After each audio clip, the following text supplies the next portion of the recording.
नमस्कार, स्वागत है आप सभी का मेरे YouTube चैनल में। और आप सभी से विनती है कि सबसे पहले इसे सब्सक्राइब करें, शेयर करें और लाइक करें।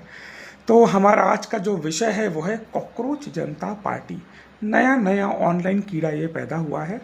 बेसिकली अगर आप इस मूवमेंट की जड़ में जाएंगे तो इसका मूल आधार है सुप्रीम कोर्ट ऑफ इंडिया द्वारा की गई वो टिप्पणी, जहाँ उन्होंने कहा था कि जो अनएम्प्लॉयड लोग हैं वो एक कॉकरोच की तरह हैं।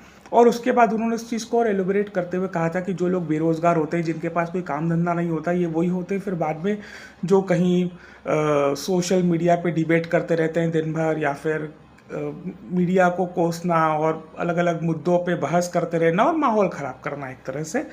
तो उसके विरोध में अभिजीत डिपके नाम के व्यक्ति ने ये ऑनलाइन कैंपेन चलाया है।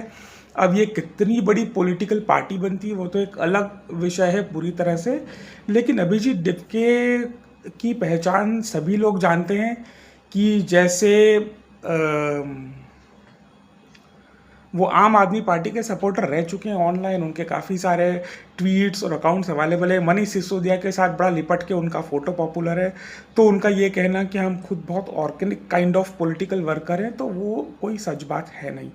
अब दूसरी बात यह है कि ये जो अगर आप इनके ज़्यादातर पेजेस पे जाओगे तो इनके ज़्यादातर पेजेस बीजेपी और नरेंद्र मोदी को कोसते हुए, अगर आप ये जो अभिजीत जी हैं इनके भी ऑनलाइन वीडियोस खोल के देखोगे जो इन्होंने पिछले 3-4 दिनों में डाले हैं, जिसमें वो नरेंद्र मोदी को गरियाते नजर आते हैं।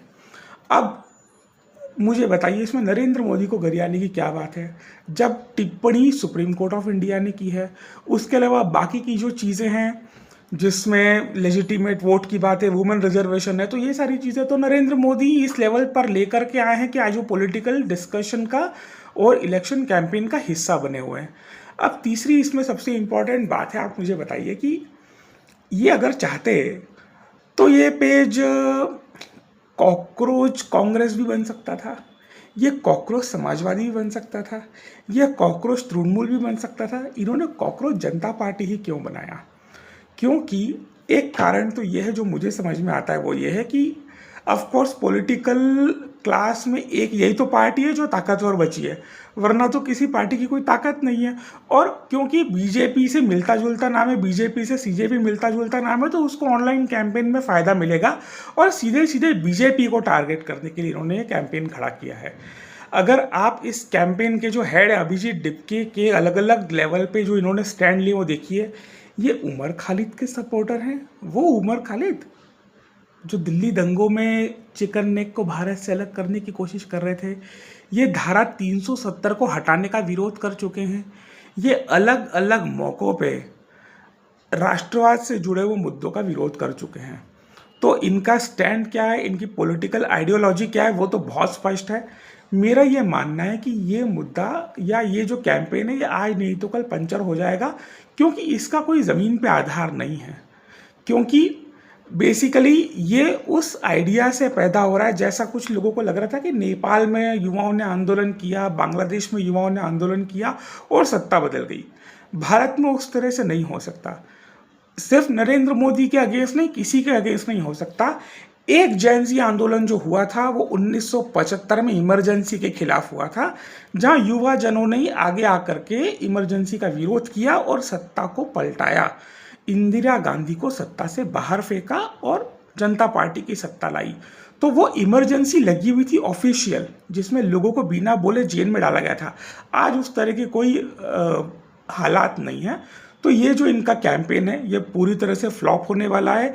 ये सिर्फ 15-20 दिन ये थोड़ा बहुत ऑनलाइन हंगामा कर लेंगे, थोड़ा बहुत रोड पे चिल्लम चिल्ली कर लेंगे, लेकिन अगर आप ये देखने जाएंगे कि राजनीति में इसका कोई फ़ायदा किसी को मिलने वाला है तो वो नहीं हो सकता। हाँ, मैंने देखा है अखिलेश यादव वगैरह जैसे कुछ नेता हैं जो उसका सपोर्ट कर रहे हैं ऑनलाइन, लेकिन निश्चित रूप से जब ये ज़मीन पर जाएंगे तो इनकी भी राजनीति अलग रहेगी। तो ये एक टेम्परेरी बुलबुला है और इसका कोई मतलब नहीं निकलने वाला। मैं इस तरह के कैंपेन्स को सिर्फ एक जिसे कहते हैं ना तुक्के में बढ़ गया वो है। अच्छा, इसके जो सपोर्टर हैं उसके बारे में भी बड़ा क्या कहते हैं कि विवाद है। इतना कहते हैं कि 40% से ज़्यादा जो ऑनलाइन सपोर्टर है वो पाकिस्तान के, भारत में तो कोई सपोर्टर ही नहीं है। तो ऑनलाइन कैंपेन से अगर सत्ता पाई जाती तो राहुल गांधी तो 7-8 बार प्रधानमंत्री बन चुके होते। तो भाई सीधी सी बात है कि अभिजीत जी डिपके कुछ भी कर लो, आएगा तो मोदी ही। और जो विपक्ष के लोग सपना देख के बैठे हैं कि यार 99 तो जैसे तैसे आ गई हैं, अब 272 आने से कोई नहीं रोक सकता, ये 99 भी तुक्के में इस बार आई हैं, अगली बार वो भी नहीं आने वाली हैं। तो इस तरह के कैंपेन चलते रहेंगे और इन कॉकरोचों का इलाज बीजेपी की सरकार बहुत अच्छे से जानती है, कहाँ पे कॉकरोच हिट डालना है, कहाँ पे क्या डालना है। वो सब इलाज इस देश में संभव है। इस तरह का तमाशा वाला आंदोलन कभी भी देश एक्सेप्ट नहीं करता। धन्यवाद आप सभी का बहुत बहुत। कृपया वीडियो को सब्सक्राइब करें, लाइक करें और शेयर करें। जय हिंद।